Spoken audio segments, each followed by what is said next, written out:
Growing up, I always knew that my family was different, not in a good way.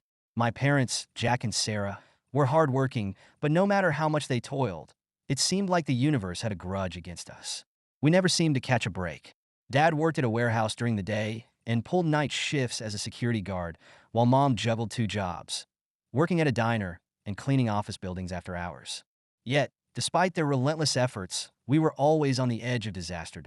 I remember nights when the power would be cut off and Mom would light candles, trying to make it feel like an adventure.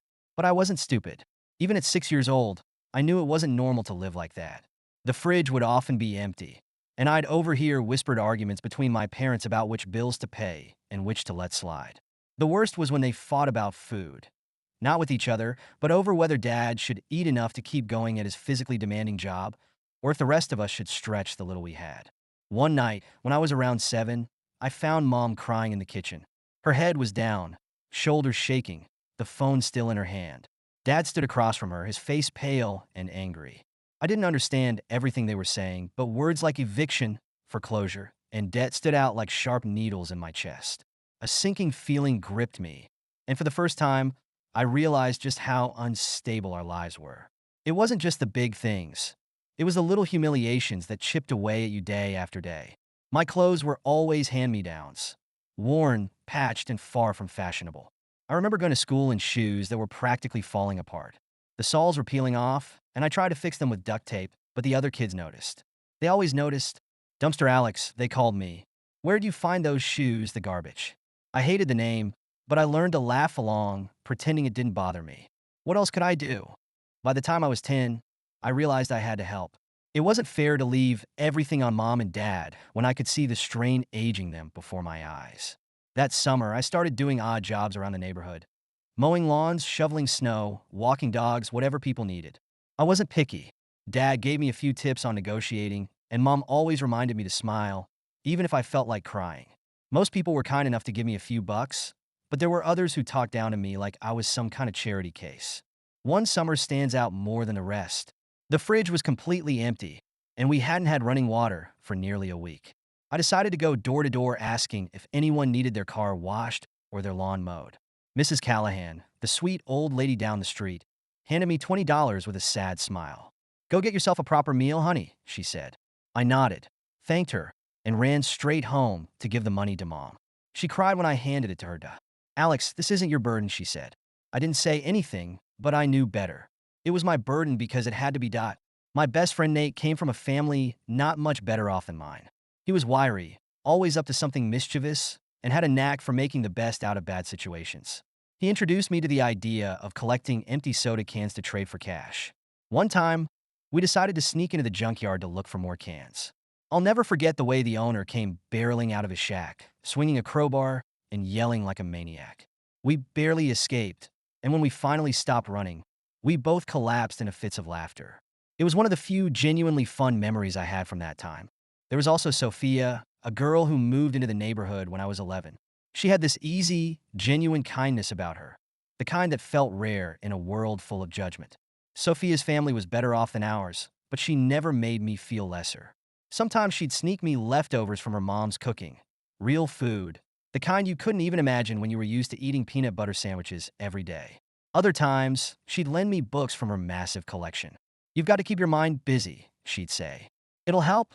But life wasn't all adventures and Sophia's kindness. When I was 12, Dad got hurt at work.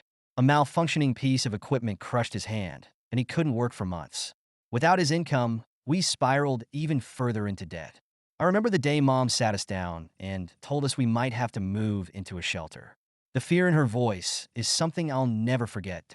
Desperation drove me to take risks I wouldn't have considered before. Nate and I started sneaking into construction sites to collect scrap metal to sell. We knew it was illegal, but what choice did we have? One night, we got caught by a security guard. My heart was pounding so hard I thought I might pass out.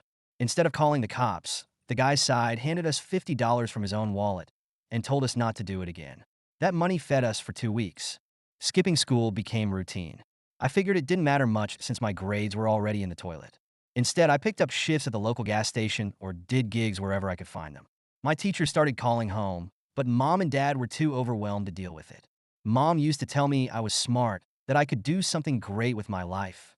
I wanted to believe her, but how could I think about the future when we barely had a present? Every day felt like survival. Nothing more. By the time I turned 28, I was finally in a position to breathe a little easier financially. After years of grinding through countless jobs and building my career, I'd managed to save enough to help my family in ways I'd only dreamed of as a kid. But what I didn't realize was how quickly that help would turn into an expectation. It started with the $25,000 debt my parents had been drowning in for years. They'd taken out loans during some of the worst periods of our lives, and while they had scraped by, the interest kept growing.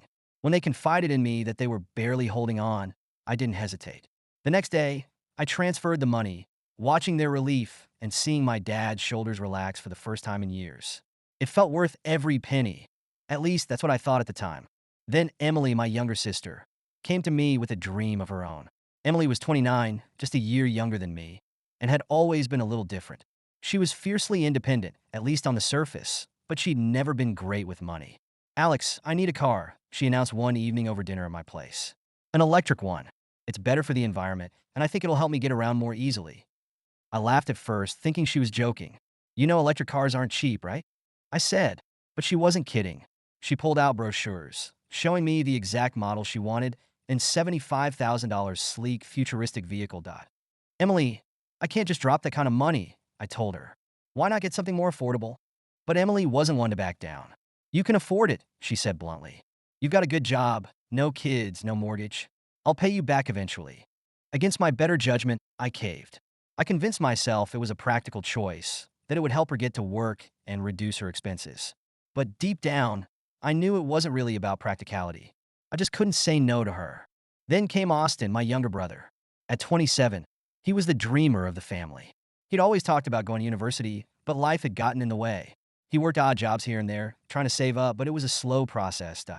"Alex," he said one night over the phone, "I've been accepted into a program, business administration. It's what I've always wanted to do." "That's great, Austin," I said. "When do you start?" "Well, there's just one problem," he admitted. "I don't have the money for tuition. I was hoping you could, maybe help me out, just until I get on my feet." Helping Austin was an easy decision at first.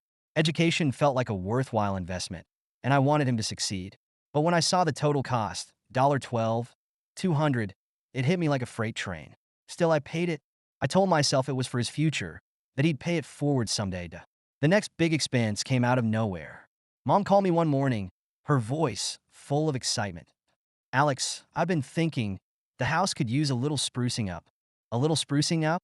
I repeated skeptically. "Well, more like a lot of sprucing," she said with a laugh. "We could really use a new kitchen. The counters are falling apart, and the cabinets are a mess.